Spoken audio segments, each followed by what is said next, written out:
I didn't expect to care about an octopus this much. And yet, here we are. Darwin's Paradox is one of the most unusual things I've played in a while, not because it's loud or flashy or trying to compete with the $70 giants, but because it makes you feel tiny, clever, and just a little bit terrified all at the same time.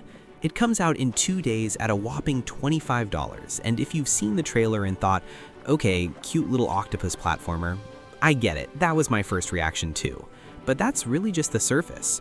Underneath that is a surprisingly thoughtful game built around one very simple question. What would it actually feel like to play as an octopus? And once that question clicks, the whole game starts making a lot more sense. Oh, and that sound Darwin makes while moving?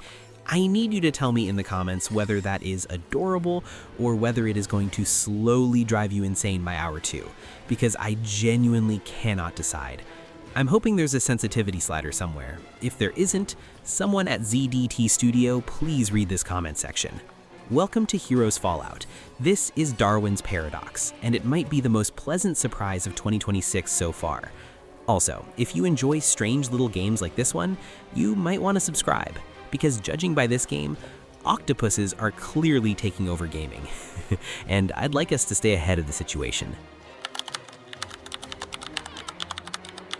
So what exactly is Darwin's Paradox? It's being developed by a small French team called ZDT Studio, and interestingly, this is actually their first game, their debut project. But some of the developers previously worked at Arcane Lyon, the studio behind games like Dishonored and Prey. If you've played those games, you probably already know what that means. Designers who understand atmosphere, level design that rewards curiosity, and mechanics that trust players to experiment instead of explaining everything step by step. You can feel that philosophy all over Darwin's Paradox. The game is also being published by Konami, which might surprise some people. Yes, that Konami, the publisher that once dominated stealth games, disappeared for a while, and now seems to be slowly returning to the single-player space again. They backed the Silent Hill 2 remake, and they're publishing smaller creative titles like this. No live service, no battle pass, just a $25 single-player game with a beginning, middle, and end. In 2026, that actually feels kind of refreshing. So what does it actually feel like to play? It's a 2.5D cinematic platformer, side-scrolling with depth, and most of the game takes place inside a massive industrial complex called U-Food. Yes, that name is exactly as ominous as it sounds. The foundation of everything is wall climbing. Darwin can stick to walls, ceilings, pipes, the underside of platforms, almost any surface. And after a while, something interesting happens. You stop thinking like a platformer player and start thinking differently. The ceiling becomes a path. Every wall becomes an option. The whole level design opens up in ways you don't expect. The game also doesn't just hand you unlimited freedom. Certain surfaces are coated in an ooze that cancels the climbing entirely, forcing you to read the environment and find the real route forward. That's smart design. You also get ink blasts to distract enemies and hit distant switches, and camouflage to blend into backgrounds and slip past patrols. I'll be honest, the stealth sections are probably the one element that doesn't feel as naturally woven in as everything else. They work, but certain sections lean on them in ways that slow the pace more than they need to. Not a deal breaker, just the one part of the toolkit that feels slightly less elegant compared to how everything else flows. Where the game really shines is the contrast between water and land. Underwater, Darwin is fast, fluid, almost joyful. On land, he's slower, more vulnerable, more deliberate. That contrast keeps the whole experience from feeling repetitive. And the platforming has real teeth. Think original Donkey Kong Country, a game designed for everyone but not willing to pull its punches. Some sequences require genuine timing and precision. Failing leads to comically brutal death animations that make failure feel funny rather than punishing. No bloated tutorials, no yellow paint on surfaces telling you where to go, just here's your toolkit, figure it out with your tentacles. Now, here's the part that made me appreciate this game on a completely different level. Because once you've felt how the movement works, once you've used the ink and the camouflage and squeezed through a vent, it's worth taking a second to understand why all of it feels so natural. The octopus here isn't just a cute mascot. The entire game is built around what octopuses actually are. These animals are extraordinary. Their bodies are completely soft so they can squeeze through any opening larger than their beak. They stick to virtually any surface using suction cups. They change color and texture almost instantly using cells called chromatophores. They're problem solvers in a way most marine life simply isn't. The wall climbing, suction cups. The camouflage, chromatophores. The same biological mechanism real octopuses use to disappear. The ink, exactly what a cornered octopus does. The vent squeezing, soft body, real capability. Nothing in this game's design is arbitrary. Every mechanic is grounded in something real. And even the title carries meaning. Darwin's paradox refers to a real scientific puzzle. Charles Darwin couldn't explain how coral reefs thrive in nutrient-poor water. The answer was symbiosis, different organisms working together to survive in an environment that shouldn't support them. Adaptation, ingenuity, thriving through intelligence alone, which is a perfect theme for a tiny octopus trying to escape an industrial conspiracy.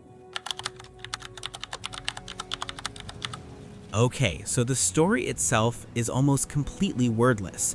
You will find no dialogue scenes, no text dumps. Everything is communicated through environments and animation, similar to how the opening of Wall-E tells you everything about that world without a single word, or how Inside communicates its entire conspiracy through atmosphere and movement. Darwin is captured from the ocean along with someone close to him. He wakes up near a foreboding industrial facility, and as you move through it, things slowly reveal themselves. Holding tanks full of trapped sea creatures, alien machinery, and a conspiracy that goes far beyond what UFO'd appears to be on the surface. What I appreciate is how carefully the tone is balanced. On the surface, the game is colorful and playful. There's genuine slapstick charm here, and it's accessible enough that you could enjoy it with a younger audience. But underneath, there's something quietly unsettling running through the whole world. The factory feels hostile. Darwin's goal, finding his companion and getting back to the ocean, carries more emotional weight than you'd expect from a $25 game. Think Pixar, that specific quality where the experience works on two levels simultaneously, entertaining for everyone, genuinely moving if you let yourself feel it. And the small details seal it. Tiny vents you can peek through, hidden rooms that exist purely for players who wander off the path. I found a small hidden area at one point, a glowing aquarium full of strange creatures. No reward, no achievement, just something beautiful that someone placed there for the people who look. That kind of detail tells you a team genuinely cared about what they were making. The price is also worth mentioning, as Darwin's Paradox costs $24.99, and in a world where we've been conditioned to expect $70 as the starting point, sometimes for games that don't work properly at launch, that number feels almost unusual. The game is roughly 5 hours long, focused, no padding, just the experience it wants to be, delivered cleanly. I know some of you will hear 5 hours and hesitate, but think about the games that actually stayed with you.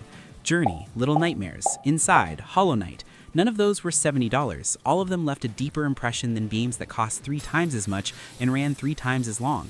It reminds me of It Takes Two.